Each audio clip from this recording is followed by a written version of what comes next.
출근길 아침, 햇살이 반짝이는 봄날이었습니다.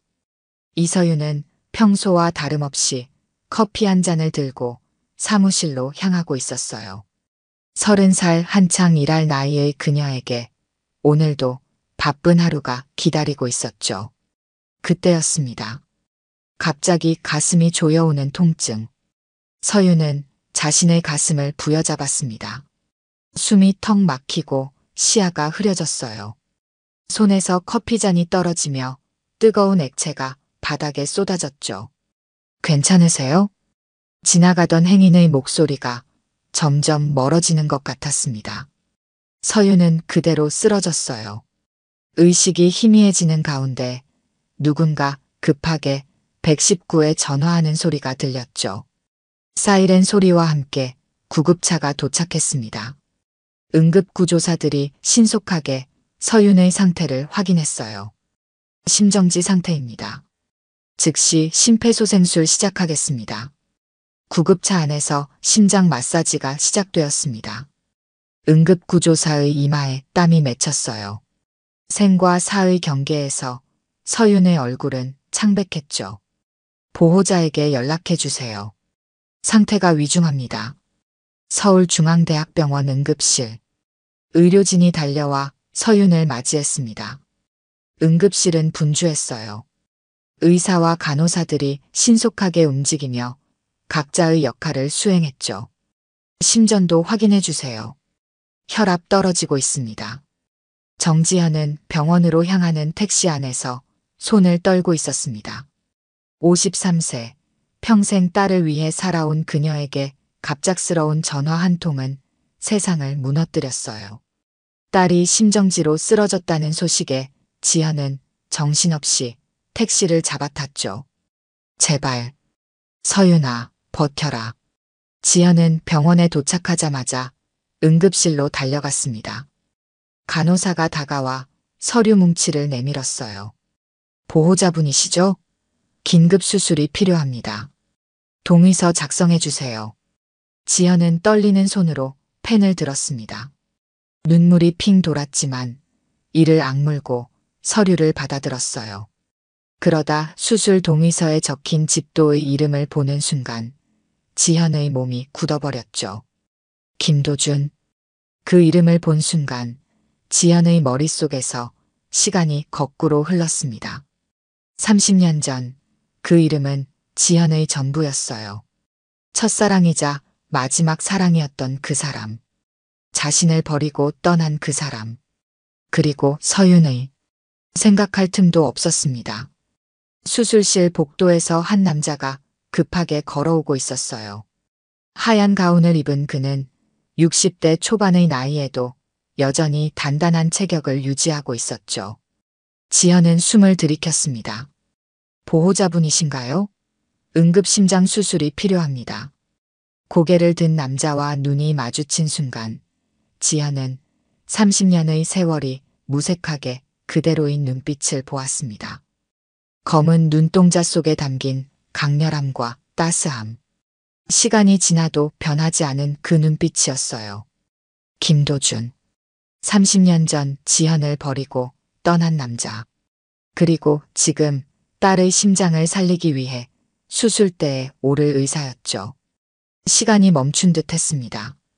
지현과 도준은 병원 복도에서 서로를 바라보며 침묵했어요. 주변의 분주함 속에서도 두 사람 사이에는 30년의 시간이 무겁게 내려앉았죠. 설마 정지현 씨신가요? 도준의 목소리가 떨렸습니다. 놀람과 당혹감이 섞인 눈빛으로 지현을 바라보았어요. 의사 가운 아래로 살짝 드러난 그의 팔목에 시선이 멈췄죠. 선생님 아직도 그 문신하고 다니시네요. 지현의 말에 도준은 무의식적으로 왼쪽 팔목을 감쌌습니다. 그곳에는 작은 문신이 있었어요. JHDJ. 젊은 시절 지현이 장난처럼 새겨준 그 표시. 30년이 지나도 지우지 않은 흔적이었죠. 도준은 말을 잇지 못했습니다. 복도를 지나가는 간호사들의 발걸음 소리만이 정적을 채웠어요. 지현은 가슴속에서 치밀어 오르는 감정을 억누르며 물었죠. 그런데 지금 우리 서윤이를 수술하신다는 건가요? 도준의 표정이 급격히 변했습니다. 놀람에서 의문으로 다시 충격으로 바뀌었어요. 서윤 씨. 그러니까 방금 들어온 환자가 정지현 씨의 따님인가요? 지현은 대답 대신 고개만 끄덕였습니다. 머릿속에서는 30년 전 기억이 파도처럼 밀려왔어요. 뱃속에 아이가 있다고 말하려던 날, 도준은 이미 떠날 준비를 마친 상태였죠. 미국 연수 가게 됐어. 몇 년 걸릴지 모르니 우리. 그때 도준의 말이 아직도 귓가에 선명했습니다. 이별을 고한 그날, 지현은 결국 임신 사실을 말하지 못했어요. 그리고 도준은 약속했던 연락도 없이 그렇게 사라졌죠. 환자 상태가 위중합니다. 지금 바로 수술실로 들어가야 해요. 간호사의 다급한 목소리에 두 사람은 현실로 돌아왔습니다. 도준은 급히 정신을 차렸어요. 심장판막에 문제가 있는 것 같습니다. 정확한 진단은 수술 중에 확인할 수 있을 거예요. 도준의 목소리는 다시 의사의 그것으로 돌아와 있었습니다. 차분하고 전문적인 톤으로 상황을 설명했어요. 하지만 그의 눈빛은 여전히 혼란스러웠죠. 내가 서윤이를 수술해도 괜찮겠습니까? 뜻밖의 질문에 지현은 당황했습니다. 수술을 앞둔 상황에서 왜 그런 질문을 하는지 이해할 수 없었어요. 도준은 간호사들이 들리지 않게 목소리를 낮추며 말을 이었죠. 혹시 서윤 씨가 몇 살입니까? 지현은 도준의 눈을 똑바로 바라보았습니다. 그 눈빛에서 이미 답을 알고 있다는 듯한 두려움이 보였어요. 30입니다. 짧은 대답이었지만 도준의 표정이 순간 굳어졌습니다. 계산이 맞아떨어졌을 테니까요. 침묵이 이어졌어요. 도준의 손이 미세하게 떨리는 것이 보였죠. 서윤 씨는 제 딸인가요? 지현은 대답하지 않았습니다. 대신 아프게 눈을 감았어요. 그 침묵이 모든 것을 말해주고 있었죠. 도준은 깊게 숨을 들이마셨습니다. 지금은 그것보다 서윤 씨의 수술이 먼저입니다. 도준은 의사 가운의 소매를 내리며 문신을 가렸습니다. 하지만 그의 눈빛은 이미 많은 것을 말하고 있었어요. 30년 전의 선택과 지금의 현실 사이에서 도준의 마음속에는 폭풍이 일고 있었죠. 가겠습니다. 도준은 고개를 숙이고 수술실로 향했습니다. 지현은 그대로 서서 그의 뒷모습을 바라보았어요. 시간이 지나도 변하지 않은 뒷모습. 하지만 이제 그 어깨 위에는 의사로서의 책임감과 갑작스럽게 알게 된 아버지라는 무게가 더해져 있었죠. 지현은 맥없이 대기실 의자에 주저앉았습니다. 머릿속에서는 끊임없이 같은 말이 맴돌았어요. 뱃속에 아이가 있다고 말하려던 날, 그는 떠났다. 수술 동의서가 지현의 손에 들려 있었습니다. 펜을 쥔 손이 떨렸어요. 30년간 숨겨온 비밀이 순식간에 드러날 위기에 처한 상황이었죠. 잠시만요. 지현은 다가오는 간호사를 붙잡았습니다. 목소리는 흔들리고 있었어요. 다른 의사는 없나요? 김도준 선생님 말고 다른 의사가 수술할 수는 없을까요? 간호사는 의아한 표정으로 지현을 바라보았습니다. 병원 내에서 김도준의 평판은 매우 좋았기 때문이었죠. 김도준 교수님은 우리 병원 최고의 심장 전문의이십니다. 지금 같은 응급 상황에서는 교수님께 맡기는 것이 최선입니다. 지현의 마음속에서는 혼란스러운 감정들이 충돌하고 있었습니다. 한편으로는 딸의 생명을 살리기 위해 최고의 의사가 필요했지만 다른 한편으로는 30년 전 자신을 버리고 떠난 남자에게 딸의 심장을 맡기는 것이 견딜 수 없었어요. 하지만 수술실 밖에서 또 다른 의사가 다가왔습니다. 젊은 여성 의사였어요. 보호자분, 환자의 상태가 매우 위중합니다. 지금 당장 수술을 시작하지 않으면 위험해질 수 있어요. 지연은 막막한 심정으로 고개를 숙였습니다. 딸의 생명이 달린 문제였어요. 개인적인 감정을 앞세울 수는 없었죠. 그때 도준이 수술복으로 갈아입은 채 다시 나타났습니다. 마스크를 쓰기 전 그의 표정에는 진지함이 깃들어 있었어요. 정지한 씨. 도준의 목소리는 낮고 단단했습니다. 의사로서의 책임감이 묻어나는 톤이었어요. 지금은 개인적인 감정을 내려놓을 때입니다. 서윤 씨의 상태는 위중합니다. 저는 의사로서. 그는 잠시 말을 멈추었습니다. 눈빛이 흔들렸어요. 하지만 곧 단단한 결의를 담아 다시 말을 이었죠. 지금은 아버지가 아니라 의사입니다. 그 말에 지연의 눈에서 눈물이 흘러내렸습니다. 도준은 그것을 알면서도 모른 척했어요. 감정에 휘둘릴 수 없는 순간이었죠. 시간이 없습니다. 선택해 주셔야 합니다. 간호사의 다급한 목소리가 들렸습니다. 지연은 여전히 망설였어요. 과거의 배신과 현재의 위기 사이에서 그녀의 마음은 갈기갈기 찢어지고 있었죠. 만약 제가 수술을 하지 않는다면 다른 의사를 불러야 합니다. 하지만 그동안 지체되는 시간이. 도준의 말은 충분히 상황의 심각성을 전달했습니다. 지연은 어떤 결정을 내려야 할지 알 수 없었어요. 머릿속은 혼란스러웠고 가슴은 무거웠죠. 대기실 벽에 걸린 시계의 초침 소리가 유난히 크게 들렸습니다. 시간은 계속 흐르고 있었어요. 서윤의 생명도 함께 흘러가고 있었죠. 김 교수님, 준비 다 됐습니다. 지금 들어가셔야 해요. 수술실에서 다른 의사가 도준을 재촉했습니다. 도준은 여전히 지연을 바라보며 그녀의 결정을 기다리고 있었어요. 지연은 깊은 숨을 들이마셨습니다. 과거의 상처와 원망을 잠시 내려놓았어요. 지금 가장 중요한 것은 서윤의 생명이었죠. 수술 해주세요. 지연의 목소리는 작았지만 단호했습니다. 도준은 고개를 끄덕였어요. 전문가로서의 책임감이 담긴 표정이었죠. 최선을 다하겠습니다. 도준은 마스크를 쓰고 수술실로 향했습니다. 지연은 떨리는 손으로 동의서에 서명했어요. 펜을 쥔 손가락이 하얗게 변할 정도로 힘을 주었죠. 간호사가 동의서를 받아들며 조용히 말했습니다. 걱정 마세요. 김 교수님은 우리 병원에서 가장 실력 있는 의사입니다. 수술은 길어야 3시간 정도 걸릴 거예요. 대기실에서 기다리시면 됩니다. 지연은 아무 말 없이 고개를 끄덕였습니다. 하지만 그녀의 마음속에는 여전히 의문이 남아 있었어요.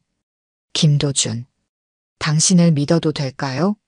30년 전처럼 우리를 또 버리지는 않을까요? 대기실 창문 너머로 빗방울이 떨어지기 시작했습니다. 마치 지연의 마음처럼 하늘도 울고 있는 것 같았어요. 대기실의 냉랭한 공기가 지연을 감쌌습니다. 딱딱한 의자에 홀로 앉아 손수건을 꼭 쥐고 있었어요. 시계는 천천히 움직이고 있었죠. 수술이 시작된 지 이제 막 30분이 지났습니다. 창밖의 빗줄기가 더 굵어졌습니다. 병원 창문을 타고 흘러내리는 빗물처럼 지연의 마음속에도 과거의 기억이 흘러내렸어요. 30년 전, 그때로 돌아간 듯 했죠. 1993년 봄, 지연은 대학교 3학년이었습니다. 의대생이었던 도준은 그녀보다 2살 많은 선배였어요. 교내 봉사 동아리에서 처음 만난 두 사람은 금세 가까워졌죠. 정지현 씨, 이 문진표 작성하는 것 좀 도와주실래요? 처음 만난 날, 도준의 진지한 목소리가 아직도 귓가에 선명했습니다. 의학도의 꿈을 안고 있던 그는 항상 열정적이었어요. 그 모습이 지연의 마음을 사로잡았죠. 첫 데이트는 한강공원이었습니다. 벚꽃이 흩날리는 강변을 걸으며 두 사람은 미래에 대한 꿈을 나누었어요. 도주는 심장 전문의가 되고 싶다고 했죠. 심장은 참 신비로운 장기예요. 생명의 리듬을 만들어내는 곳이니까요. 도준의 말에 지연은 미소 지었습니다. 그의 열정이 사랑스러웠어요. 그럼 제 심장도 언젠가 김 선배가 돌봐주실 건가요? 장난스럽게 던진 말이었지만 도준은 진지하게 대답했습니다. 지연 씨의 심장은 제가 평생 지키고 싶어요.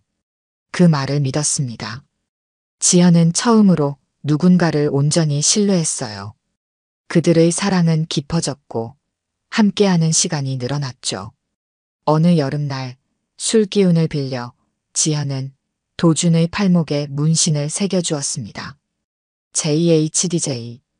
그들만의 특별한 표식이었어요. 도준은 아프다는 내색 없이 지연을 바라보며 미소 지었죠.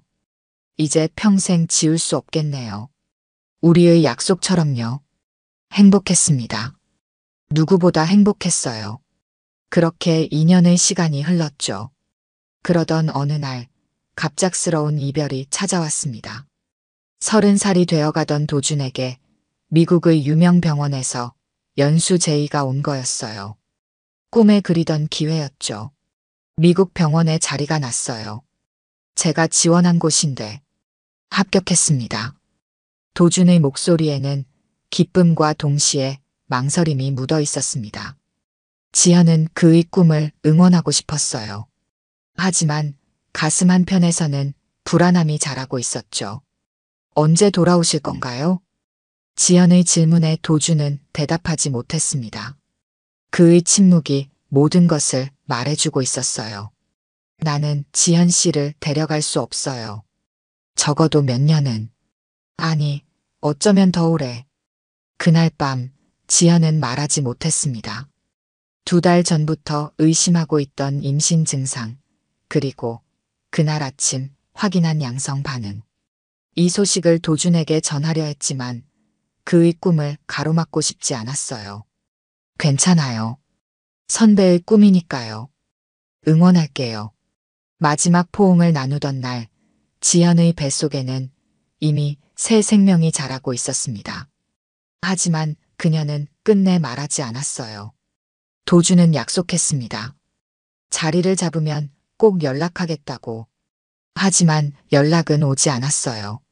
몇 개월이 지나고 1년이 지나도 소식은 없었죠. 결국 지연은 혼자서 아이를 낳고 키웠습니다.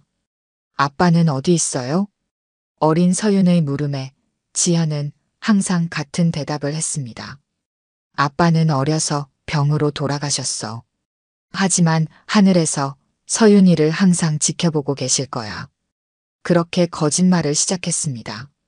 서윤이 상처받지 않기를 바라는 마음에서였어요. 그 거짓말은 30년 동안 이어졌죠. 보호자분. 간호사의 목소리에 지연은 현실로 돌아왔습니다. 수술실 앞에 서 있는 자신을 발견했어요. 언제 자리에서 일어나 이곳까지 왔는지도 모르고 있었죠. 아직 수술 중입니다. 걱정 마세요. 김 교수님이 집도하고 계시니까요. 지연은 아무 말 없이 고개를 끄덕였습니다. 수술실 문을 바라보며 속으로 기도했어요. 서윤아, 제발 버텨라. 그리고 도준 씨, 부탁드립니다. 우리 딸을 살려주세요. 3시간이 지났습니다. 병원 대기실의 시계는 오후 2시를 가리키고 있었어요. 지연은 의자에 앉아 기도하는 마음으로 손을 모으고 있었죠. 긴장으로 굳어버린 어깨가 아팠습니다. 수술실 문이 열리는 소리에 지연은 화들짝 놀라 고개를 들었습니다. 첫 번째로 나온 사람은 간호사였어요. 그녀의 표정은 읽기 어려웠죠. 지연의 심장이 빠르게 뛰었습니다. 이어서 도준이 나왔습니다. 수술 가운은 땀에 젖어 있었고 마스크를 벗은 얼굴에는 피로가 역력했어요. 눈 아래 다크서클이 짙게 내려앉아 있었죠. 지연은 자리에서 벌떡 일어났습니다. 어떻게 됐나요? 목소리가 떨렸습니다. 도준의 표정에서 수술 결과를 읽으려 애썼지만 그의 얼굴은 전문가다운 중립성을 유지하고 있었어요. 도준은 수술 가운을 벗으며 천천히 걸음을 옮겼습니다. 지연 앞에 멈춰서서 깊은 숨을 들이마셨어요. 그가 입을 열기까지의 몇 초가 지연에게는 영원처럼 느껴졌죠. 수술은 성공적이었습니다.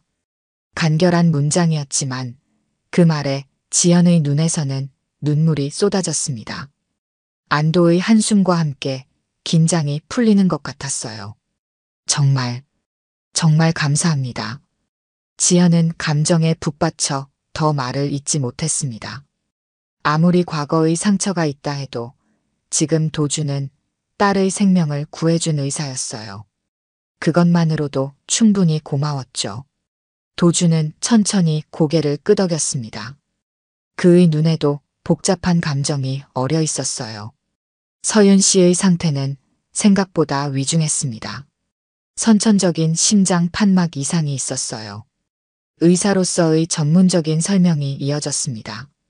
지연은 그의 말을 귀담아 들었어요. 도준의 목소리는 차분했지만 미세하게 떨리고 있다는 것을 지연은 알아차렸죠. 선천적인 이상이라면. 지연의 질문에 도준은 잠시 눈을 내리깔았습니다. 그 말에 담긴 의미를 이해한 듯 했어요. 네. 유전적 요인이 있을 수 있습니다. 침묵이 내려앉았습니다. 두 사람 사이에는 30년의 시간과 말하지 못한 진실이 무겁게 자리하고 있었어요. 주변의 병원 소음이 멀게 들려왔죠. 앞으로는 정기적인 검진이 필요합니다. 제가 직접 담당하겠습니다. 지연은 도준의 말에 아무 대답도 하지 못했습니다. 그저 고개만 끄덕였어요. 도준은 잠시 망설이다가 말을 이었죠. 지연 씨. 도준의 목소리가 부드러워졌습니다. 더 이상 의사가 아닌 한 사람으로서의 목소리였어요. 혹시 시간이 되시면 잠시 이야기를 나눌 수 있을까요? 30년이라는 시간이 지났지만 설명드리고 싶은 것들이 있습니다. 지연은 눈을 들어 도준을 바라보았습니다. 그의 눈에는 후회와 슬픔 그리고 간절함이 담겨 있었어요. 하지만 지연은 천천히 고개를 저었죠. 지금은 서윤이만 생각하고 싶습니다. 나중에요. 나중에 이야기해요. 도준은 이해한다는 듯이 고개를 끄덕였습니다. 억지로 대화를 이어가려 하지 않았어요. 그는 잠시 침묵하다가 무겁게 입을 열었죠. 심장은 무사합니다. 전문적인 의사의 말이었습니다. 하지만 곧이어 그의 목소리가 미세하게 변했어요. 더 깊고 더 개인적인 감정이 담긴 목소리였죠. 잘 컸네요. 우리 딸. 그 말을 끝으로 도준은 몸을 돌려 걸어갔습니다. 지연은 그 자리에 얼어붙은 채로 서 있었어요. 도준의 마지막 한마디가 귓가에 맴돌았죠. 우리 딸.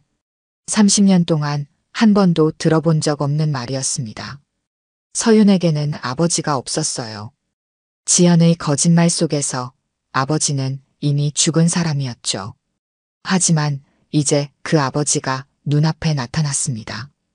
딸의 심장을 직접 수술한 의사로서 간호사가 다가와 말했습니다. 서윤 씨는 회복실로 옮겼습니다. 마취에서 깨어나는데 조금 시간이 걸릴 거예요. 1시간 후에 만나실 수 있습니다. 지연은 고개를 끄덕였습니다. 하지만 그녀의 생각은 이미 다른 곳에 있었어요. 30년간 지켜온 비밀이 무너지는 소리가 들리는 것 같았죠.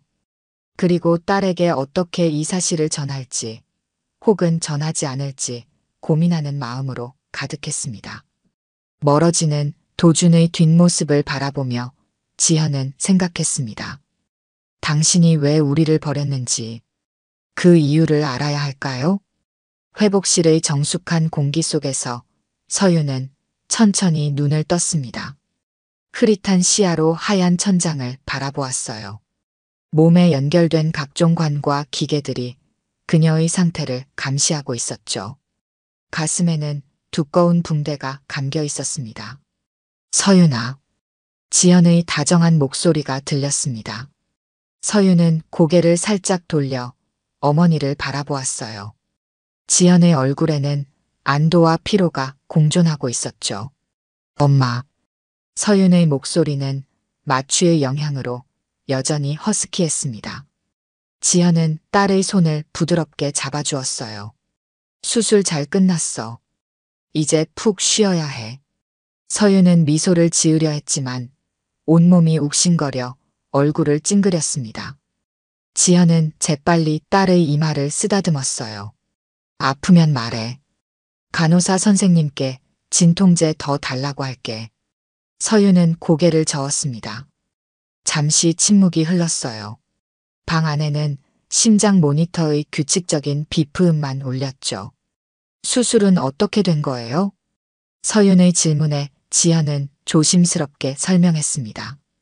심장 판막에 문제가 있었고 응급수술로 해결했다는 이야기였어요. 하지만 도준의 이름은 언급하지 않았죠. 그 의사 선생님이 누구셨어요? 예상치 못한 질문에 지연은 잠시 당황했습니다. 서윤은 마취 상태에서 깨어난 직후임에도 불구하고 또렷한 눈빛으로 어머니를 바라보고 있었어요. 김도준 교수님이셨어. 이 병원에서 제일 실력 있는 심장 전문의시래. 지연은 가능한 한 담담하게 대답했습니다. 서윤은 잠시 생각에 잠겼어요. 저 깨어나기 전에 그 선생님이 잠깐 들어오셨어요. 제 상태 확인하러 오신 것 같았는데. 지연의 심장이 빠르게 뛰었습니다. 도준이 서윤을 만났다는 사실에 불안감이 몰려왔어요. 그랬구나. 뭐라고 하셨어? 서윤은 천천히 고개를 돌려 창밖을 바라보았습니다. 비는 이미 그쳤고 해가 구름 사이로 얼굴을 내밀고 있었어요. 특별한 말씀은 없으셨어요. 그냥 상태가 안정적이라고 하셨죠. 하지만 이상했어요. 지연은 긴장한 표정으로 물었습니다. 뭐가 이상했어? 서윤은 다시 어머니를 바라보았습니다. 그녀의 눈에는 이해할 수 없는 감정이 어려 있었어요. 그 선생님의 눈빛이요. 저를 바라보는 눈빛이 너무 따뜻했어요. 마치 오랜 친구를 만난 것처럼. 지연은 할 말을 찾지 못했습니다. 가슴 한편이 아파왔어요. 30년간 숨겨온 비밀이 서서히 드러나는 것 같았죠. 엄마. 서윤의 목소리가 갑자기 진지해졌습니다. 지연은 긴장된 표정으로 딸을 바라보았어요. 그 의사 선생님, 이상하게 따뜻했어요. 낯선 사람인데도 안심이 되었거든요. 서윤의 눈에 눈물이 맺혔습니다. 어린아이처럼 보이는 그 모습에 지연의 마음이 아팠어요. 아빠도 그런 사람이었을까요? 예상치 못한 질문에 지연은 아무 말도 하지 못했습니다. 단지 눈물만 훔쳤어요. 서윤은 어머니의 반응을 보며 더욱 궁금해졌죠. 엄마는 항상 아빠가 제가 아주 어릴 때 돌아가셨다고 하셨잖아요. 하지만 사진 한 장도 없고 아빠에 대한 이야기도 거의 안 해주셨어요. 가끔 궁금했어요. 제가 닮은 점이 있는지, 어떤 사람이셨는지. 지연은 여전히 침묵했습니다. 눈물이 뺨을 타고 흘러내렸어요. 그 모습을 보며 서윤도 눈물을 흘렸죠. 엄마 괜찮아요. 억지로 말하지 않으셔도 돼요. 그냥 오늘 그 의사 선생님을 보니까 문득 아빠 생각이 났을 뿐이에요. 지연은 딸의 손을 꼭 잡았습니다. 말하고 싶었지만 아직은 용기가 나지 않았어요. 도준과도 제대로 대면하지 못한 상황에서 서윤에게 진실을 말하는 것은 더욱 어려웠죠. 서윤아, 너는 아버지를 닮았어. 눈빛이. 그것이 지연이 꺼낼 수 있는 최대한의 진실이었습니다. 서윤은 약하게 미소 지었어요. 정말요? 그렇다면 아빠는 따뜻한 눈빛을 가진 분이셨겠네요. 침묵이 흘렀습니다. 지연은 마음속으로 생각했어요. 내 아버지는 지금 이 병원에 있어. 내 심장을 직접 수술한 그 의사야. 하지만 그 말을 입 밖으로 내지는 못했습니다. 대신 서윤의 이마에 부드럽게 키스했어요. 더 쉬어. 내일이면 일반 병실로 옮길 수 있을 거래. 서윤은 고개를 끄덕이고 다시 눈을 감았습니다. 지연은 딸의 손을 놓지 않은 채 생각에 잠겼어요. 이제 어떻게 해야 할지, 진실을 말해야 할지, 말하지 않아야 할지 결정해야 했죠. 문득 회복실 문 쪽을 바라보니 도준이 유리창 너머로 서윤을 바라보고 있었습니다. 그들의 눈이 마주쳤어요. 도준은 고개를 숙여 인사하고 천천히 걸어갔죠. 지연은 그런 그를 바라보며 결심했습니다. 어떤 선택을 하든 서윤의 행복이 최우선이어야 했어요. 수술 후 사흘이 지났습니다. 서윤의 상태는 빠르게 안정되어 일반 병실로 옮겨졌어요. 주치의들은 서윤의 회복 속도에 놀라워했죠. 젊고 건강한 체력 덕분이었습니다. 퇴원 날이 다가왔습니다. 지연은 병실에서 서윤의 짐을 정리하고 있었어요.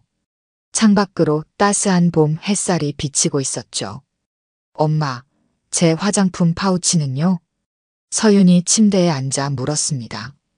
아직 완전히 회복된 것은 아니었지만 많이 좋아진 상태였어요. 여기 있어. 다 챙겼으니까 걱정하지 마. 지연은 딸에게 미소 지었습니다. 이 순간만큼은 평범한 일상처럼 느껴졌어요. 하지만 마음 한편에는 여전히 고민이 자리하고 있었죠. 지난 며칠간 도준은 전문적인 의사로서만 서윤을 대했습니다. 개인적인 접근은 전혀 하지 않았어요. 지연은 그것이 고마웠죠. 김 교수님께서 오후에 마지막 진료 후 퇴원 처방을 내주신대. 서윤은 고개를 끄덕였습니다. 그녀는 창밖을 바라보며 생각에 잠겼어요. 그 선생님, 정말 실력이 좋으신가 봐요. 간호사 선생님들이 다들 그분 얘기만 나오면 눈을 반짝이던데요. 지연은 애써 담담하게 대답했습니다. 그렇대. 미국에서 오랫동안 공부하고 연구하셨다고 하더라고. 서윤은 갑자기 고개를 돌려 어머니를 바라보았습니다.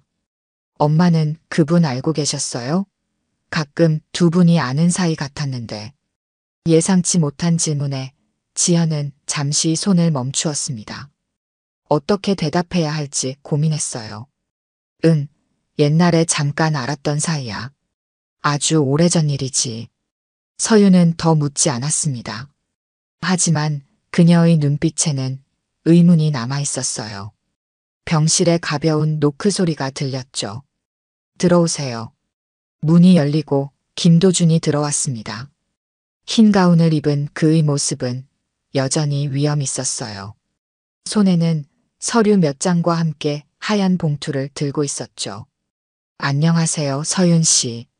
퇴원 준비는 잘 되고 있나요? 도준의 목소리는 부드럽고 전문적이었습니다. 서윤은 미소 지으며 고개를 끄덕였어요. 네, 선생님. 덕분에 빨리 나을 수 있었어요. 정말 감사합니다. 도준은 잠시 서윤의 얼굴을 바라보았습니다. 그의 눈에는 말할 수 없는 감정이 담겨 있었어요. 그러나 곧 의사로서의 표정으로 돌아왔죠. 퇴원 처방전과 앞으로의 주의사항입니다. 한 달 뒤에 다시 검진을 받으러 오셔야 해요. 도준은 서류를 건네주었습니다. 지연이 대신 받아들었어요. 두 사람의 손이 살짝 스쳤고 둘 다 빠르게 손을 뗐죠. 그리고 이것은 도준은 하얀 봉투를 서윤에게 내밀었습니다. 봉투에는 아무 표시도 없었어요. 개인적으로 드리는 겁니다. 퇴원 후에 읽어보세요. 의아한 표정으로 서윤은 봉투를 받았습니다. 지연은 긴장된 표정으로 도준을 바라보았어요. 도준은 지연의 눈길을 느꼈지만 아무런 설명도 하지 않았죠. 그럼 건강히 지내시길 바랍니다. 한 달 뒤에 뵙겠습니다. 도주는 고개를 숙여 인사하고 병실을 나갔습니다. 지연은 서윤이 든 봉투가 신경 쓰였지만 아무 말도 하지 않았어요. 뭘까요, 이게? 서윤이 궁금해하며 봉투를 살펴보았습니다. 하지만 열지는 않았어요. 모르겠네. 퇴원 후에 읽으라고 하셨으니 집에 가서 보면 되겠다. 지연은 최대한 담담하게 대답했습니다. 하지만 그녀의 마음은 이미 불안으로 가득 차 있었어요. 오후가 되어 모든 퇴원 절차가 마무리되었습니다. 서윤은 간호사들의 배웅을 받으며 휠체어를 타고 병원을 나왔어요. 봄바람이 두 사람의 얼굴을 쓰다듬었죠.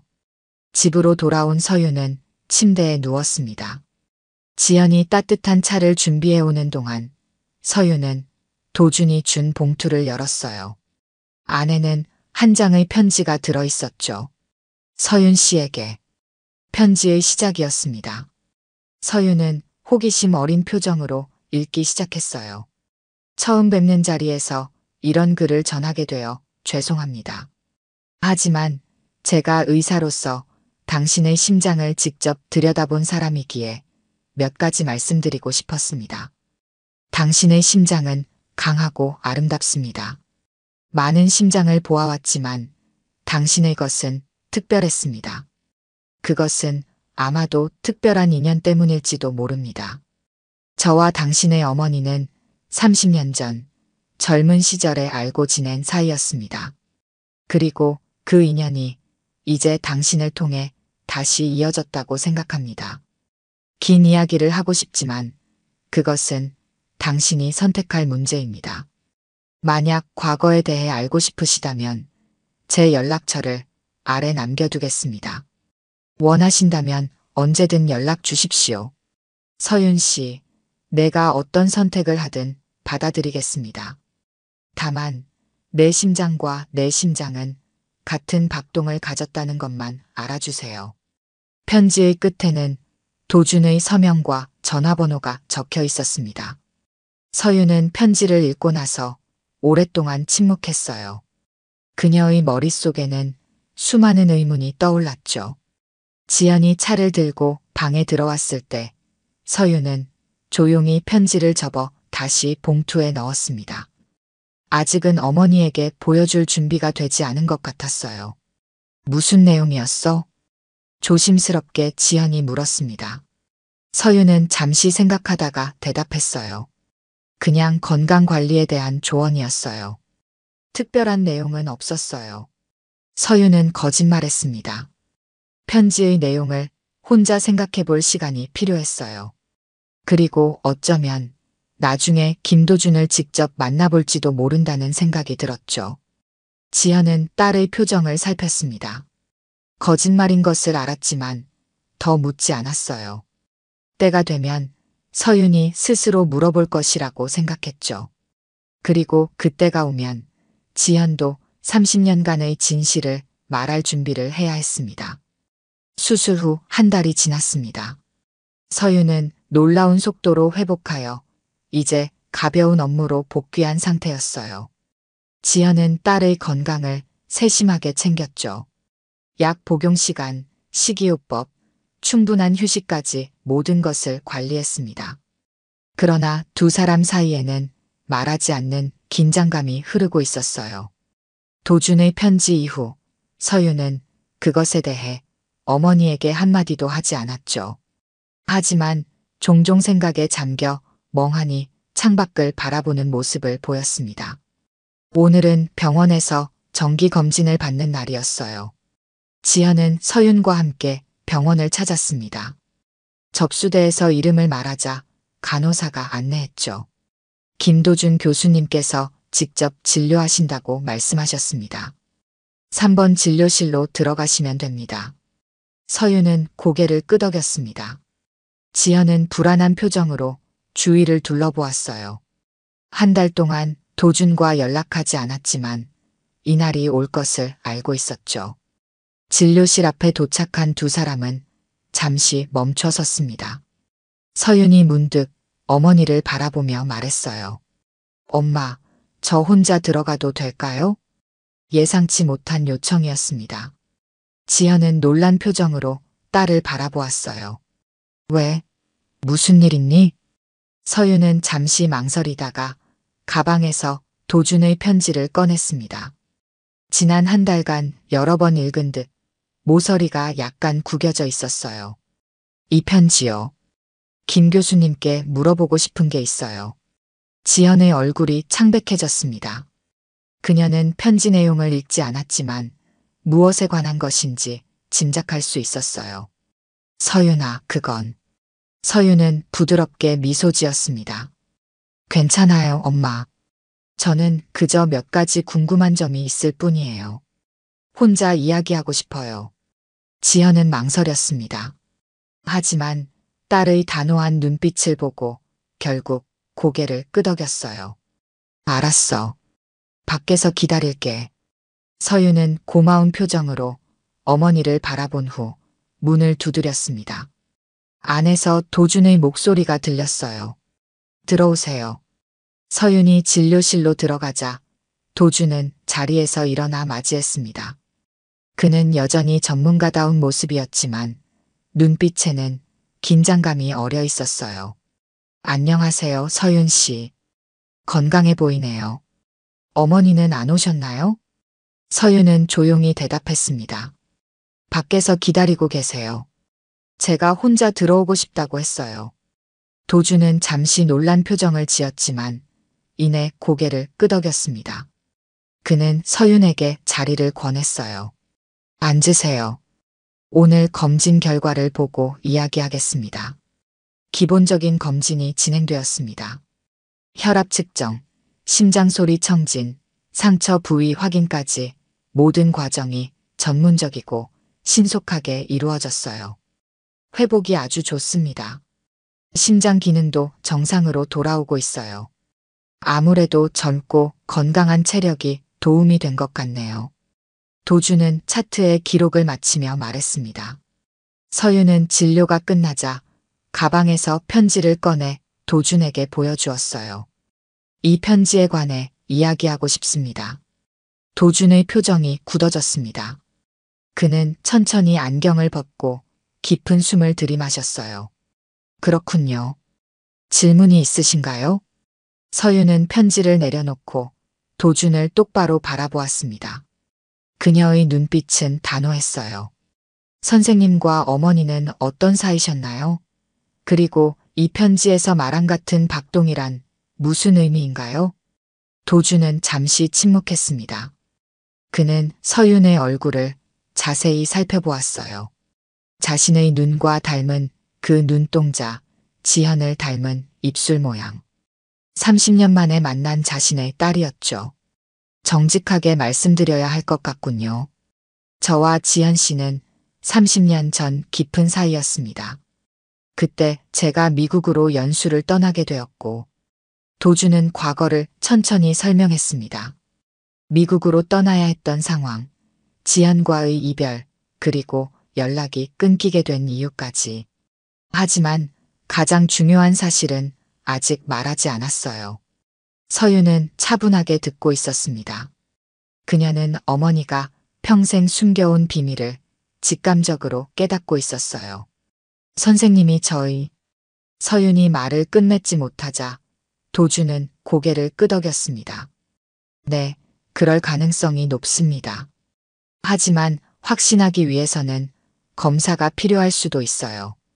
서윤의 눈에 눈물이 맺혔습니다.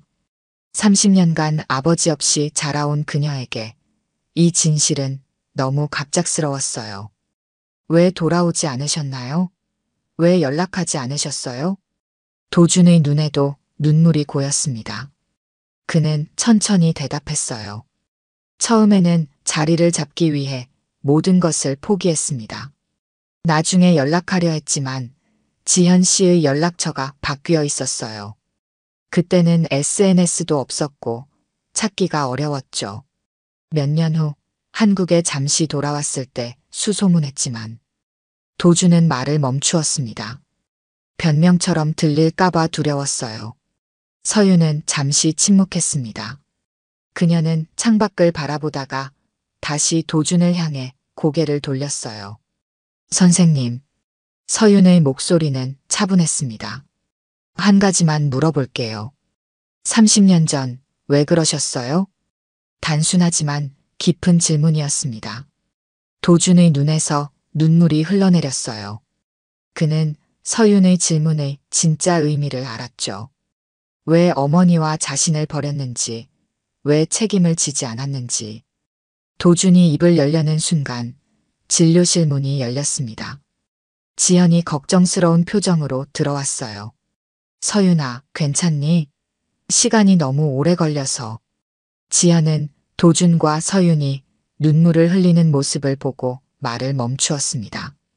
세 사람 사이에 무거운 침묵이 내려앉았어요. 엄마. 서윤이 먼저 입을 열었습니다. 이제 알아요. 모든 걸 알았어요. 지연은 천천히 고개를 끄덕였습니다. 더 이상 숨길 필요가 없었어요. 30년간의 비밀이 마침내 드러난 순간이었죠. 시간은 거꾸로 흘러갔습니다. 1993년 봄, 젊은 지연이 도준에게 그럼 제 심장도 언젠가 김 선배가 돌봐주실 건가요? 라고 물었던 그날로 도준이 지연 씨의 심장은 제가 평생 지키고 싶어요. 라고 대답했던 그때로. 그리고 운명처럼 30년 후 도준은 정말로 지연의 일부인 서윤의 심장을 수술대 위에서 만지게 되었습니다. 같은 박동을 가진 두 심장이 다시 만난 순간이었어요. 서윤은 자리에서 일어나 창가로 걸어갔습니다. 봄날의 햇살이 그녀의 얼굴을 비추었어요. 앞으로 어떤 선택을 해야 할지, 어떻게 이 새로운 진실과 함께 살아가야 할지는 전적으로 그녀의 몫이었죠. 이제부터 우리 셋이서 차근차근 이야기해 보는 건 어떨까요? 서윤의 제안에 지연과 도준은 서로를 바라보았습니다. 30년의 시간과 오해, 그리고 미처 하지 못한 말들이 있었지만 이제 새로운 시작을 할 수 있는 기회였어요. 바깥에서는 봄바람이 불어오고 있었습니다. 새로운 계절의 시작처럼 세 사람의 삶에도 새로운 이야기가 시작되려 하고 있었어요. 오늘 들려드린 이야기가 여러분의 마음에 작은 울림이 되었기를 바랍니다. 이야기가 좋으셨다면 좋아요와 구독 부탁드려요. 다음 사연을 들려드리는데 큰 힘이 된답니다. 그리고 여러분의 이야기도 댓글로 들려주세요. 다음 이야기 때 또 뵙겠습니다. 서울 강남 세브란스 병원 VIP 병실. 한영국 회장은 침대 위에 앉아 창밖을 바라봤습니다. 재계 3위 대기업인 한성그룹의 수장이라는 위험이 무색하게 낙상 후유증으로 몸 하나 자유롭지 못한 상황이었습니다. 연일 계속되는 주식 가격 하락에 이사진 회의까지 화상으로 참석해야 하는 처지가 달갑지 않았어요. 회장님, 물리치료 시간입니다. 비서가 조용히 문을 열고 안내했습니다. 한영국은 짜증스러운 표정으로 고개를 돌렸고 그때 비서 뒤에 서 있는 젊은 여성과 눈이 마주쳤습니다. 정한나 치료사입니다. 오늘부터 회장님 담당하게 됐습니다. 한나는 공손하게 인사했습니다. 흰 가운을 입은 모습이 단정했고 긴 머리는 말끔하게 하나로 묶여 있었어요. 젊지만 어딘가 단단해 보이는 눈빛과 과묵한 표정이 인상적이었습니다. 치료는 일주일에 3번, 1시간씩 진행하겠습니다. 오늘은 먼저 상태를 확인하고 앞으로의 계획을 설명드릴게요. 한영국은 별 관심 없다는 듯 고개를 끄덕였습니다. 하지만 한나가 가까이 다가와 허리를 살펴보는 순간 무언가에 홀린 듯 그녀의 얼굴을 응시했어요. 전혀 모르는 사람인데 묘하게 낯이 익었습니다. 회장님, 통증이 있으신가요? 한나의 질문에 한영국은 잠시 망연자실한 표정을 지었습니다. 아니, 괜찮소. 치료는 묵묵히 진행됐습니다. 한나의 손길은 숙련되고 정확했어요. 통증을 최소화하면서도 효과적으로 근육을 풀어주는 솜씨가 남달랐습니다. 치료가 끝나고 한나가 나간 뒤 한영국은 창가에 서서 깊은 생각에 잠겼습니다. 가슴속에서 오랫동안 묻어두었던 기억이 희미하게 되살아나는 느낌이었어요. 이상하군. 비서가 차트를 정리하며 물었습니다. 무슨 말씀이신지요? 한영국은 멍한 눈으로 중얼거렸습니다. 저 눈은 꼭 연희 같아. 비서는 의아한 표정으로 회장을 바라봤지만 더 묻지 않았습니다. 한영국의 목소리에서 수십 년 동안 듣지 못했던 감정의 떨림이 느껴졌기 때문이었죠. 그날 밤 한영국은 오랜만에 꿈을 꿨습니다. 30년 전 푸른 바다가 보이는 작은 도시의 병원. 하얀 간호복을 입은 여자가 웃으며 다가오는 꿈이었습니다. 그 미소가 너무도 그리웠습니다. 병실 창문으로 새어들어오는 서울의 불빛이 한영국의 주름진 얼굴을 비추었습니다. 그의 눈가에는 오랫동안 흘리지 않았던 눈물이 맺혀 있었어요. 연희야. 한영국은 깊은 한숨을 내쉬었습니다. 30년 전의 기억이 파도처럼 밀려왔습니다. 한영국은 병실 침대에 누워 천장을 바라보며 30년 전의 기억을 떠올렸습니다. 1994년 부산의 작은 대학병원. 당시 한영국은 부친의 명령으로 의학을 전공하고 있었습니다. 재벌 3세였지만 해외 의대 인턴 연수는 스스로 선택한 일이었어요. 적어도 기업을 물려받기 전에 자신만의 삶을 살고 싶었던 것이죠. 그곳에서 한영국은 정연희를 만났습니다. 늘 밝은 미소로 환자들을 대하는 간호사였어요. 차분하면서도 따뜻한 눈빛이 인상적이었습니다. 선생님, 이 차트 확인해 주세요. 처음 연희가 건넨 말이었습니다. 그때부터 영국은 연희의 눈빛에 이상한 끌림을 느꼈어요. 평범한 대화가 늘어갈수록 마음은 점점 더 기울어갔습니다. 연희 씨, 오늘 저녁 같이 먹을까요? 용기 내어 건넨 제안에 연희는 수줍게 고개를 끄덕였습니다. 그렇게 시작된 사랑은 눈 깜짝할 사이에 깊어졌어요. 바다가 보이는 작은 카페에서 나눈 대화, 해변을 거닐며 꾸었던 미래에 대한 꿈. 모든 순간이 행복했습니다. 영국 씨, 나중에 어떤 의사가 되고 싶어요? 연희의 질문에 영국은 망설였습니다. 사실 자신은 의사로 남지 못할 운명이었으니까요. 하지만 그때는 말하지 못했습니다. 아직 잘 모르겠어요. 하지만 연희 씨와 함께라면 어떤 길이든 행복할 것 같아요. 빠르게 흐르는 시간 속에서 두 사람의 사랑은 깊어만 갔습니다. 영국은 연희에게 작은 십자가 목걸이를 선물했어요. 이건 우리의 약속이에요. 언젠가 정식으로 부모님께 인사드리고 결혼하자는 약속. 연희는 눈물을 글썽이며 목걸이를 받았습니다. 그 모습이 지금도 영국의 마음에 선명하게 남아 있었어요. 하지만 행복한 시간은 오래가지 못했습니다. 한 달 뒤 영국의 아버지로부터 긴급 전화가 왔어요. 당장 서울로 돌아와라. 그룹 후계자 교육을 시작할 때가 됐다. 영국은 발버둥 쳤지만 소용없었습니다. 집안의 압력은 너무나 강했어요. 그룹의 미래가 자신의 어깨에 달려있다는 무게감이 영국을 짓눌렀습니다. 마지막 날 병원 옥상에서 이별을 고했습니다. 연희야, 미안해. 난 돌아가야 해. 연희는 눈물을 흘리며 영국의 손을 잡았습니다. 영국 씨, 사실 내가 할 말이 있어. 하지만 연희는 끝내 말을 삼켰습니다. 대신 슬픈 미소를 지으며 영국의 뺨에 손을 대었어요. 괜찮아요. 당신의 길을 가세요. 잊지 않을게요.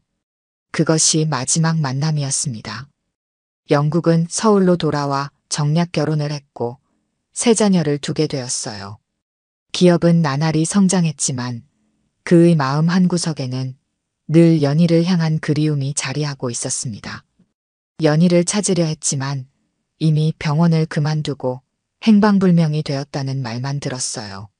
시간이 흐르면서 영국은 그 아픔을 가슴 깊이 묻어두었습니다. 하지만 지금 30년이 지난 후 정한나의 눈빛을 보며 묻어두었던 기억이 다시 되살아났습니다. 영국은 심장이 빠르게 뛰는 것을 느꼈어요. 저 눈빛. 분명 연희의 눈빛이야. 영국은 잠들지 못하고 밤을 지새웠습니다. 과거의 상처가 다시 열리고 있었습니다. 일주일이 흘렀습니다. 한영국은 매번 물리치료 시간을 기다리게 되었습니다. 정한나의 손길은 아픈 몸을 치유해 주었지만 동시에 오래된 의문을 일으켰어요. 오늘은 어깨와 목 부분을 중점적으로 풀어드리겠습니다. 한나는 평소처럼 차분한 목소리로 말했습니다.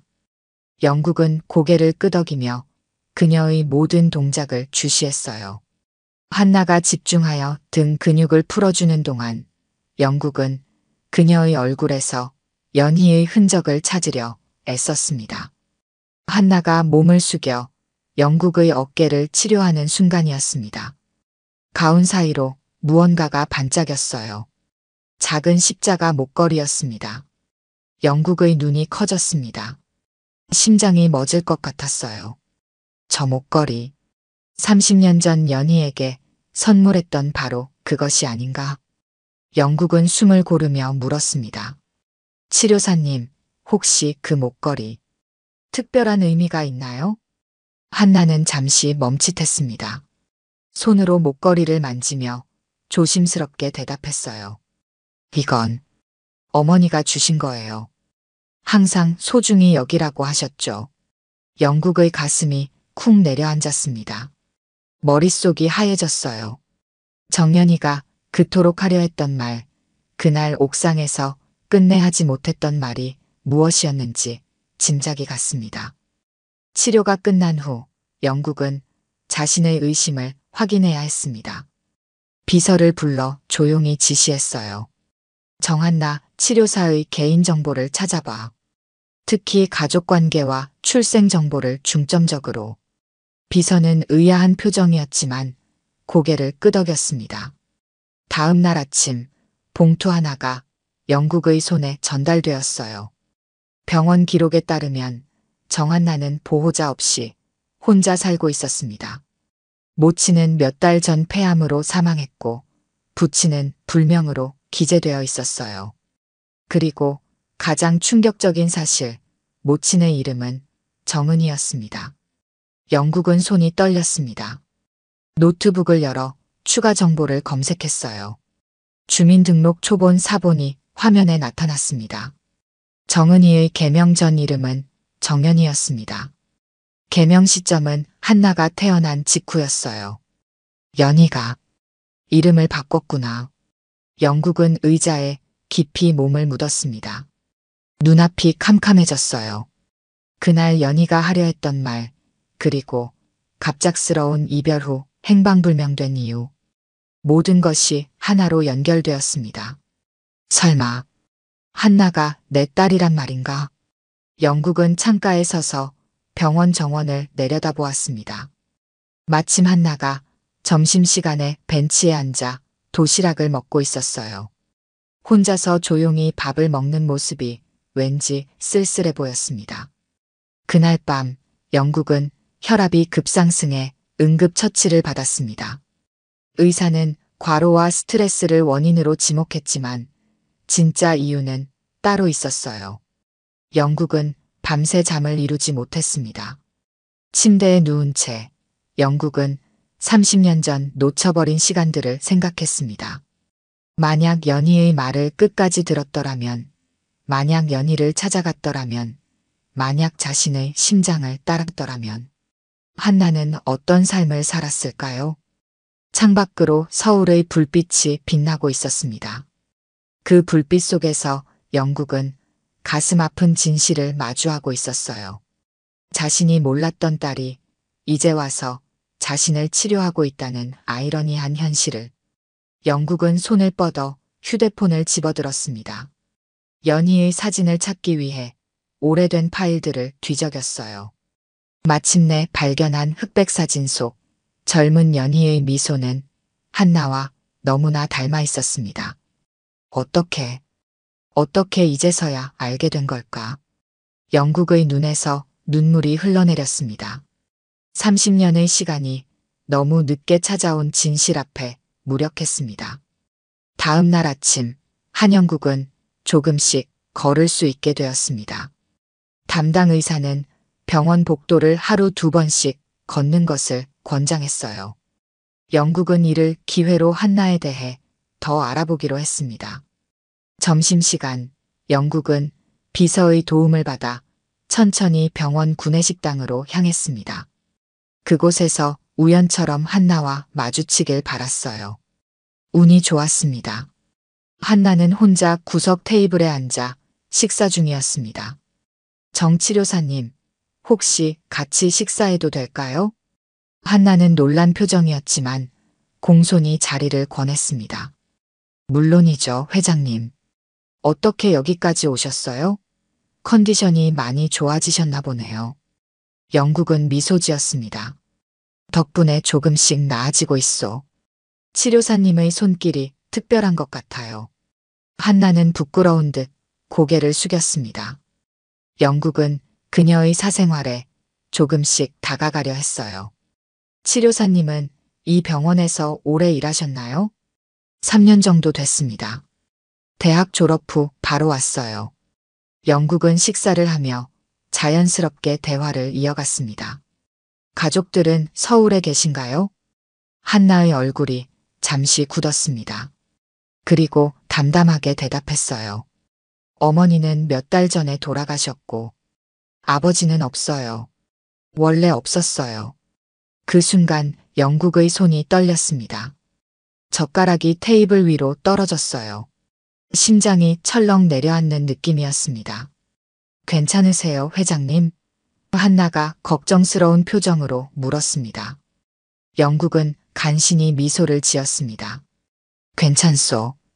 단지 손이 좀 떨려서. 미안하오. 어머니께서 돌아가셨다니 정말 유감입니다. 한나는 고개를 끄덕였습니다.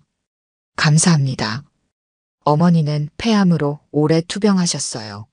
마지막까지 저를 위해 애쓰셨죠. 어머니께서는 어떤 분이셨나요? 영국은 조심스럽게 물었습니다. 한나의 눈빛이 부드러워졌습니다. 강인하고 따뜻한 분이셨어요. 혼자서 저를 키우시느라 고생 많으셨죠. 간호사로 일하시다가 제가 대학 들어갈 때쯤 은퇴하셨어요. 간호사. 영국의 가슴이 더 조여왔습니다. 아버지에 대해서는 어머니가 뭐라고 하셨나요? 영국은 목소리를 낮추어 물었습니다. 한나는 잠시 망설이다 대답했습니다. 많은 얘기는 없으셨어요. 어머니가 젊었을 때 잠시 만난 사람이라고, 내 존재를 모르는 채 떠났다고 하셨죠. 영국의 눈에 눈물이 고였습니다. 급히 손수건을 꺼내 눈가를 닦았어요. 감기 기운이 있으신가 봐요. 한나가 걱정스럽게 말했습니다. 그런가 보오. 요즘 면역력이 떨어져서. 식사를 마치고 병실로 돌아오는 길, 영국은 비서에게 속삭였습니다. 당장 유전자 검사를 할 수 있는 방법을 알아봐. 정한나의 머리카락이나 개인 소지품에서 샘플을 구해야 해. 비서는 놀란 표정이었지만 질문하지 않았습니다. 영국의 심각한 표정에서 이것이 단순한 호기심이 아님을 직감했기 때문이었어요. 병실로 돌아온 영국은 창가에 서서 오랫동안 생각에 잠겼습니다. 한나의 말이 계속 귓가에 맴돌았어요. 아버지는 없어요. 원래 없었어요. 그 말 한마디가 영국의 심장을 찢어 놓았습니다. 만약 한나가 정말 자신의 딸이라면 자신은 딸의 인생에서 완전히 부재했던 아버지였던 겁니다. 그 사실을 받아들이기가 너무 고통스러웠어요. 연희야. 왜 말하지 않았니? 왜 나를 찾지 않았니? 영국은 창밖으로 내다보며 중얼거렸습니다. 하지만 마음속으로는 알고 있었습니다. 모든 책임은 자신에게 있다는 것을요. 연희를 떠난 것도, 약속을 지키지 못한 것도 모두 자신이었으니까요. 그날 밤 영국은 오래된 사진첩을 펼쳐보았습니다. 젊은 시절 연희와 함께 찍은 흐릿한 사진 한 장이 있었어요. 그 옆에는 한나의 병원 신분증 사진을 놓았습니다. 두 사람의 닮은 점이 선명했습니다. 같은 눈매, 같은 미소, 같은 분위기. 영국은 손을 떨며 사진을 만졌습니다. 30년의 세월이 한순간에 무너져 내렸습니다. 이틀 후 한영국의 비서 김 부장이 조심스럽게 병실 문을 열었습니다. 손에는 작은 비닐 봉투가 들려 있었어요. 회장님, 요청하신 물건 가져왔습니다. 영국은 주변을 살피더니 비서에게 다가오라 손짓했습니다. 비서는 봉투를 건넸어요. 정한나 치료사의 머리카락과 사용한 마스크입니다. 치료실에서 수거했습니다. 영국은 고개를 끄덕였습니다. 좋아. 지금 바로 연구소에 보내게. 최고 기밀로 처리하라고 전해. 비서는 이해한다는 듯 고개를 숙였습니다. 유전자 검사 결과는 48시간 내로 나올 겁니다. 영국의 표정이 긴장으로 굳었습니다. 48시간이 얼마나 길게 느껴질지 알았기 때문이었어요. 그날 오후 물리치료 시간에 한나는 평소와 다름없이 차분하게 치료를 진행했습니다. 영국은 그녀의 얼굴을 유심히 살폈어요. 이제 보니 자신의 눈매와 닮은 부분도 있었습니다. 특히 집중할 때 미간에 생기는 주름은 분명 자신을 닮았어요. 왜 그렇게 쳐다보세요? 불편한 부분이라도 있으신가요? 한나가 의아한 표정으로 물었습니다. 영국은 얼른 시선을 돌렸어요. 아니요. 그저 치료사님의 손길이 전문적이라 감탄하고 있었소. 한나는 미소 지었습니다. 물리치료는 제 인생의 전부예요. 어머니가 오랫동안 아프셨거든요. 어머니를 돌보며 이 길을 선택했습니다. 어머니께서는 어떤 병으로 돌아가셨소? 한나의 표정이 어두워졌습니다. 폐암이었어요. 오랫동안 간호사로 일하시느라 건강을 돌보지 못하셨죠. 항상 저만 생각하셨어요. 영국의 가슴이 아팠습니다. 연희가 자신 없이 얼마나 힘든 삶을 살았을지 상상하니 괴로웠어요. 48시간은 영원처럼 느껴졌습니다. 영국은 한시도 마음을 놓지 못하고 초조하게 결과를 기다렸어요. 마침내 세 번째 날 아침, 김 부장이 병실로 들어왔습니다. 손에는 봉인된 서류 봉투가 들려 있었어요. 회장님, 결과가 나왔습니다. 영국은 떨리는 손으로 봉투를 받았습니다. 방에 아무도 없을 때까지 기다렸다가 조심스럽게 봉투를 열었어요. 한 장의 서류가 나왔습니다. 유전자 검사 결과라는 제목 아래 복잡한 수치와 그래프가 있었습니다. 하지만 영국의 눈에 들어온 것은 맨 아래 굵은 글씨로 쓰인 결론이었어요. 북의 친자 확률 99.9999% 일치. 영국은 그대로 의자에 주저앉았습니다. 숨이 막혔어요. 알고 있었지만 그래도 확인하는 순간의 충격은 상상 이상이었습니다. 서류를 내려놓은 그의 손이 떨렸어요. 연희야. 왜 그때 말 안 했어? 목소리가 떨려 나왔습니다. 눈물이 볼을 타고 흘러내렸어요. 내가 그 아이를 외롭게 만들었구나. 영국은 오랫동안 흐느꼈습니다. 30년이란 세월 동안 자신도 모르게 딸이 있었다는 사실, 그리고 그 딸이 아버지 없이 자랐다는 현실이 가슴을 찢었어요. 창밖으로 봄비가 내리기 시작했습니다. 빗방울이 창문을 타고 흘러내리는 모습이 영국의 눈물과 닮아 있었어요. 그는 서류를 꽉 쥐며 결심했습니다. 이제라도 바로 잡아야 해. 하지만 그 순간 병실 문이 열렸습니다. 비서가 긴장된 표정으로 들어왔어요. 회장님, 부인께서 오셨습니다. 그리고 자제분들도 함께요. 영국은 급히 유전자 검사 결과를 서랍에 넣었습니다. 하지만 마음은 이미 결정되어 있었어요. 이제는 진실을 밝혀야 할 때였습니다. 가족들에게, 그리고 무엇보다 한나에게.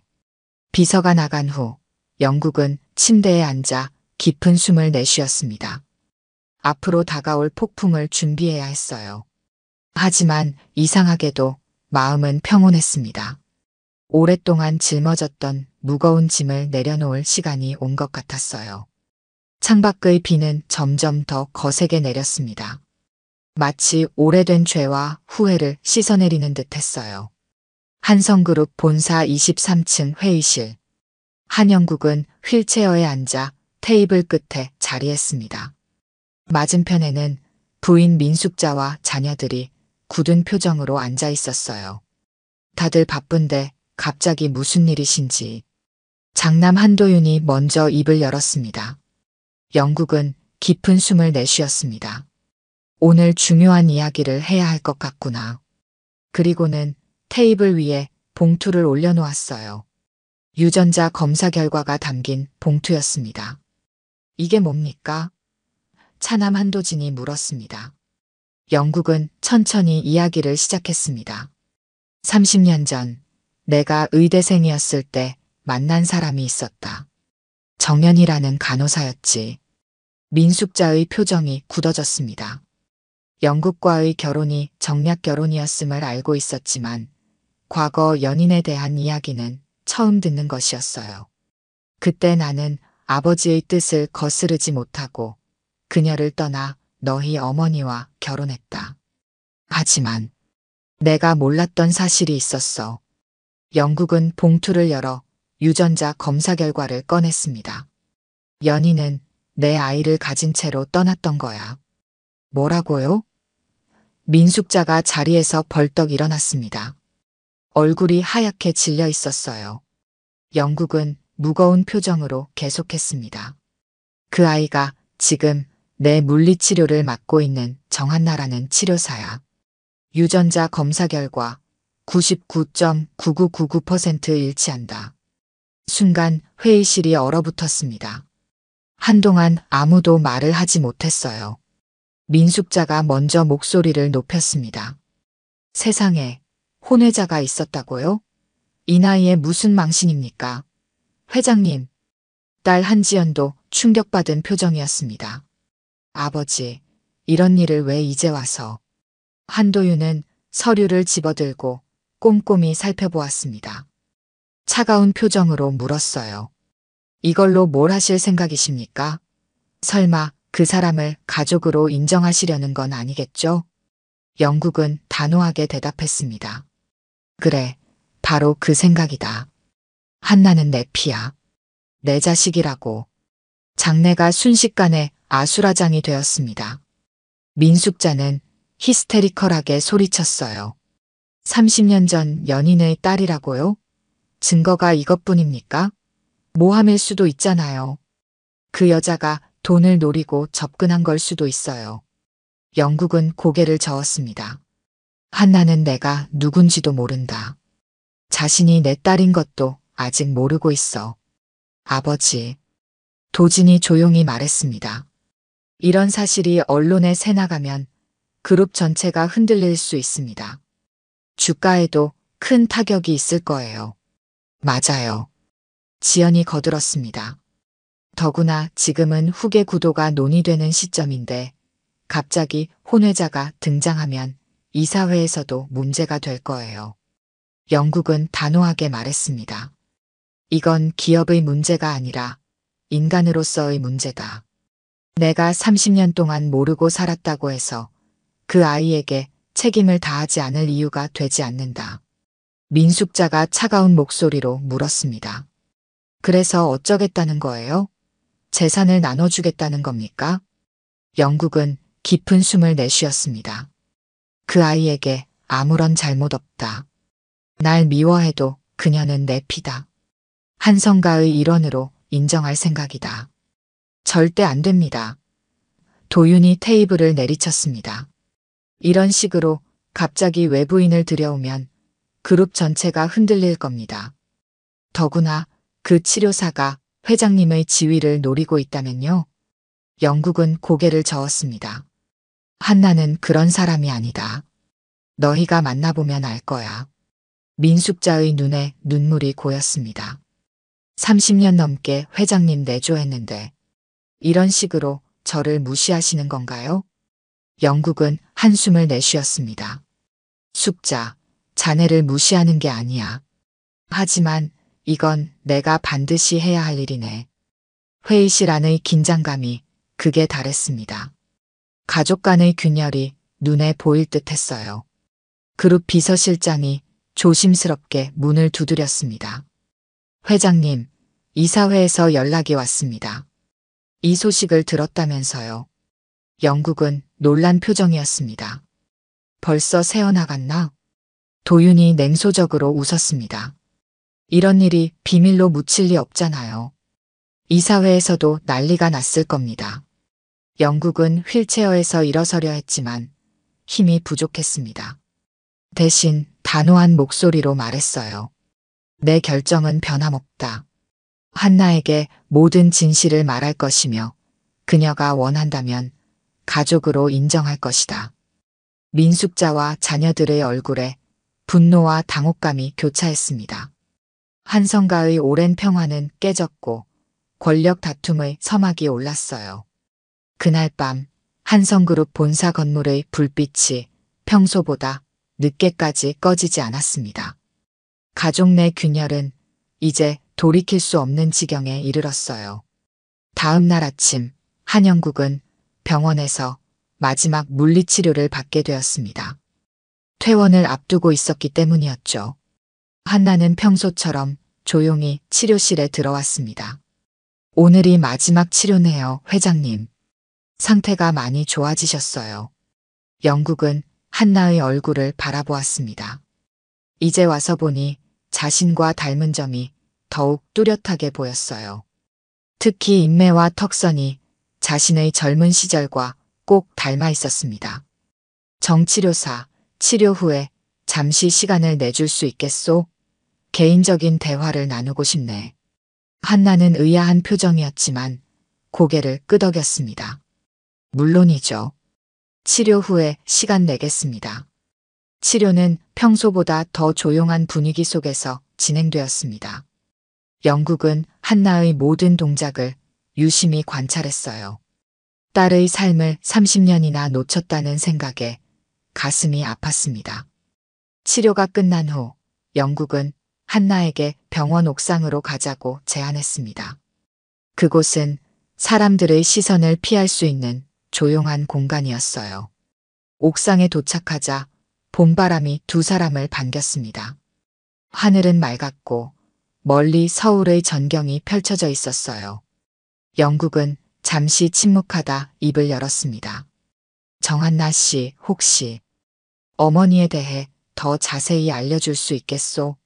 한나는 의아했지만 대답했습니다.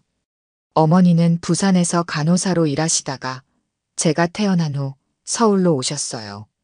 저를 위해 정말 열심히 사셨죠. 영국은 목이 메었습니다. 혹시 어머니가 정연희 씨가 맞나요? 한나의 눈이 커졌습니다. 어떻게 아셨어요? 어머니는 제가 태어나기 직후 정은이로 개명하셨다고 들었는데 영국은 주머니에서 낡은 사진 한 장을 꺼냈습니다. 30년 전 자신과 연희가 함께 찍은 사진이었어요. 이 사진 속 여성이 당신의 어머니 맞나요? 한나는 사진을 받아들고 놀란 표정을 지었습니다. 떨리는 목소리로 물었어요. 어떻게? 어머니와 회장님이 같이 찍은 사진이. 영국은 깊은 숨을 내쉬었습니다. 한나 씨, 나는 30년 전 부산에서 연수 중이던 의대생이었소. 그때 연희, 당신 어머니를 만났지. 우리는 서로 사랑했지만 내가 가문의 압력으로 떠나야 했소. 한나의 얼굴이 창백해졌습니다. 그녀는 한 걸음 물러섰어요. 무슨 말씀을 하시려는 건가요? 영국은 유전자 검사 결과를 내밀었습니다. 나는 당신의 아버지요. 순간 옥상의 공기가 멈춘 듯 했습니다. 한나는 충격에 말을 잇지 못했어요. 그녀의 손이 떨렸습니다. 말도 안 돼요. 어머니는 아버지가 우리 존재도 모른 채 떠났다고. 영국은 안타깝게 고개를 끄덕였습니다. 맞소. 내가 떠날 때 연희는 임신 사실을 말하지 않았어. 내가 뒤늦게 알게 된 거요. 한나의 눈에 눈물이 고였습니다. 감정이 복잡하게 교차했어요. 그럼 지금 와서 아버지라니요. 어머니가 살아계실 때 왜 안 왔어요? 어머니가 얼마나 힘들게 절 키우셨는지 아세요? 영국은 무릎을 꿇었습니다. 제게 3위 거물 한성그룹 회장이 딸 앞에 무릎을 꿇은 것이었어요. 그의 눈에 눈물이 흘렀습니다. 용서해주기 힘들다는 걸 알아. 나도 나 자신을 용서할 수 없소. 하지만 모든 걸 잃어도 너만은 딸이라는 걸 세상에 말하고 싶다. 한나는 흐느끼며 뒤로 물러섰습니다. 온갖 감정이 한꺼번에 몰려왔어요. 전 아무것도 원하지 않아요. 어머니와 저는 지금까지 잘 살아왔어요. 이제 와서 이런 식으로. 영국은 애원하는 눈빛으로 바라보았습니다. 한나야, 내가 내 아이라는 걸 알았을 때 내 인생에서 처음으로 진짜 행복을 느꼈다. 너를 알게 된 것은 내게 가장 큰 선물이야. 하지만 한나는 고개를 저었습니다. 눈물을 닦으며 말했어요. 죄송합니다. 하지만 저는 이런 갑작스러운 변화를 받아들일 준비가 되지 않았어요. 어머니는 돌아가셨고 이제 와서 모든 것이 달라진다면. 영국은 슬픈 눈으로 고개를 끄덕였습니다. 이해해. 시간이 필요하겠지. 하지만 언제든 내 딸로서 돌아올 자리가 있다는 걸 기억해 주길 바라. 다음 날 병원 행정과에 한나의 사직서가 제출되었습니다. 그녀는 아무런 인사도 없이 병원을 떠났어요. 영국은 그녀를 찾아 나섰지만 이미 집도 비워둔 상태였습니다. 한나가 남긴 메모 한 장만이 영국에게 전달되었습니다. 제 인생은 제가 알아서 살 테니 더 이상 찾아오지 마세요. 전 아무것도 원하지 않습니다. 영국은 메모를 읽고 오랫동안 침묵했습니다. 딸을 되찾았다가 다시 잃은 순간이었어요. 하지만 그는 포기하지 않기로 했습니다. 한나에게 시간을 주되 언젠가는 다시 만날 수 있기를 바랐어요. 그날 밤 한성그룹 본사에서는 긴급 이사회가 열렸습니다. 한영국의 혼외자 소식이 퍼지면서 그룹 전체가 술렁이고 있었어요. 앞으로 다가올 폭풍을 위해 영국은 중요한 결정을 내려야만 했습니다. 한 달 후 한성그룹 본사 대회의실에는 긴장감이 감돌았습니다.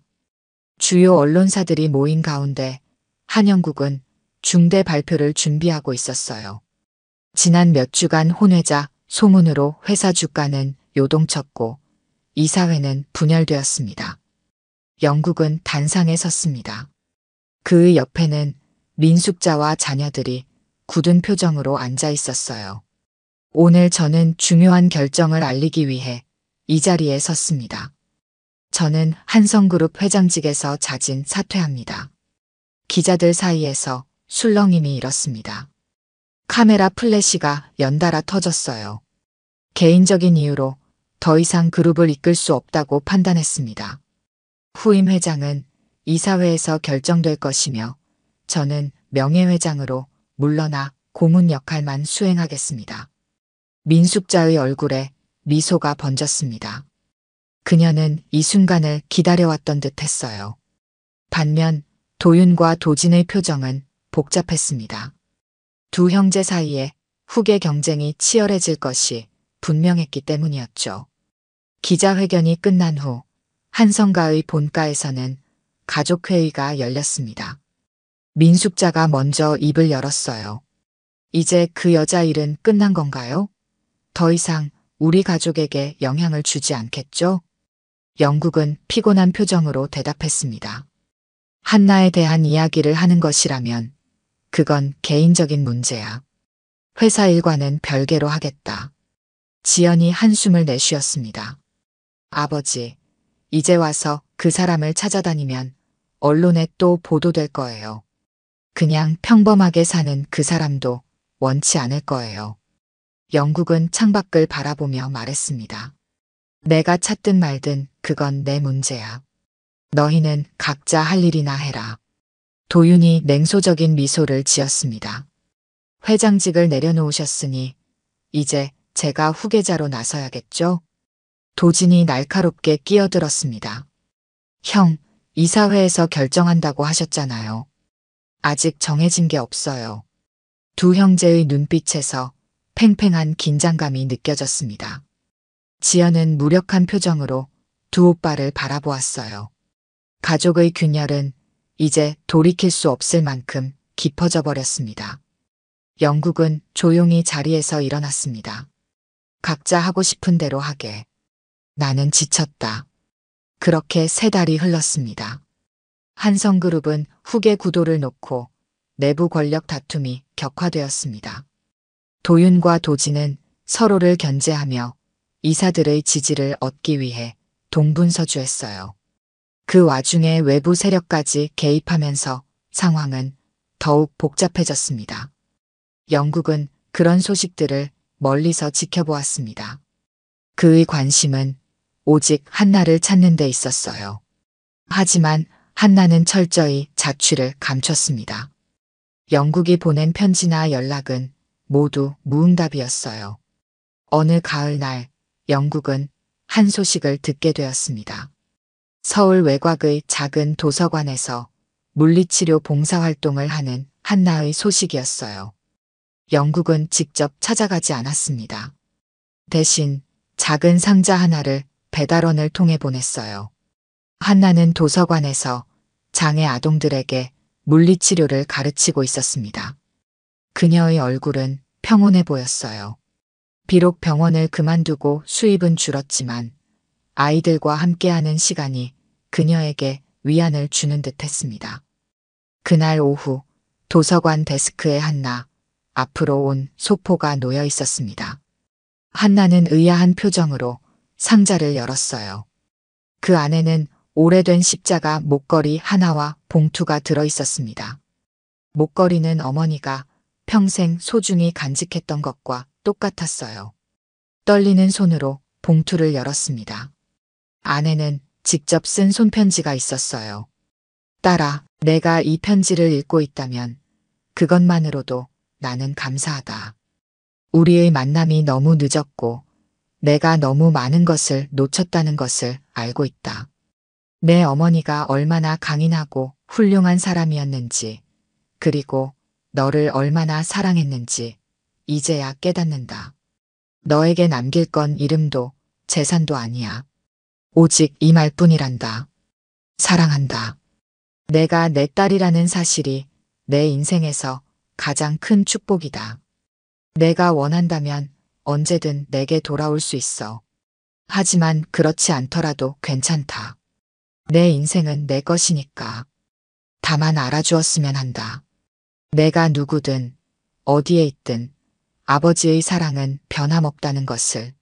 아버지가. 한나는 편지를 읽고 조용히 눈물을 흘렸습니다. 그리고 어머니의 목걸이와 똑같은 그 십자가를 꺼내 만져보았어요. 가슴 속에서 복잡한 감정이 일었습니다. 창밖으로 가을 바람이 불어오고 있었습니다. 나뭇잎들이 춤을 추듯 흩날렸어요.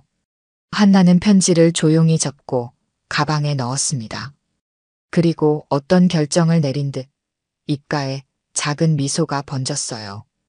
일주일 후 한영국의 자택 문 앞에 한 사람이 서 있었습니다. 한나였습니다. 그녀의 눈에는 더 이상 분노나 혼란이 보이지 않았어요. 대신 조용한 결심이 담겨 있었습니다. 아버지를 만나러 왔습니다. 문이 열리고 영국이 놀란 표정으로 그녀를 맞이했습니다. 두 사람의 눈에는 말로 표현할 수 없는 감정이 담겨 있었어요. 그들이 나눈 대화는 아무도 알지 못합니다. 하지만 그날 이후 한나는 가끔 영국을 찾아가 조용히 시간을 보냈고 영국은 한나의 봉사활동을 몰래 지원했습니다. 한성그룹은 여전히 후계 다툼으로 혼란스러웠지만 한나는 그 세계에 발을 들이지 않았습니다. 그녀는 자신만의 길을 걸어갔고 영국은 그런 딸을 자랑스럽게 지켜보았어요. 가끔 사람들은 도서관에서 봉사하는 젊은 여성과 그녀를 바라보는 노인의 모습을 볼 수 있었습니다. 아무도 그들이 부녀라는 것을 알지 못했지만 두 사람의 눈빛에는 특별한 이해와 사랑이 깃들어 있었어요. 그것은 30년의 세월을 뛰어넘어 마침내 서로를 찾은 부녀의 조용한 화해였습니다. 창밖으로 가을바람이 계속 불었습니다. 시간은 흐르고 상처는 아물어갔어요. 인생의 오랜 미스터리가 마침내 풀리던 순간 그들의 눈빛은 서로를 알아보았습니다. 낯익은 그 눈빛 속에서 오늘 들려드린 이야기가 여러분의 마음에 작은 울림이 되었기를 바랍니다. 이야기가 좋으셨다면 좋아요와 구독 부탁드려요. 다음 사연을 들려드리는데 큰 힘이 된답니다. 그리고 여러분의 이야기도 댓글로 들려주세요. 다음 이야기 때 또 뵙겠습니다.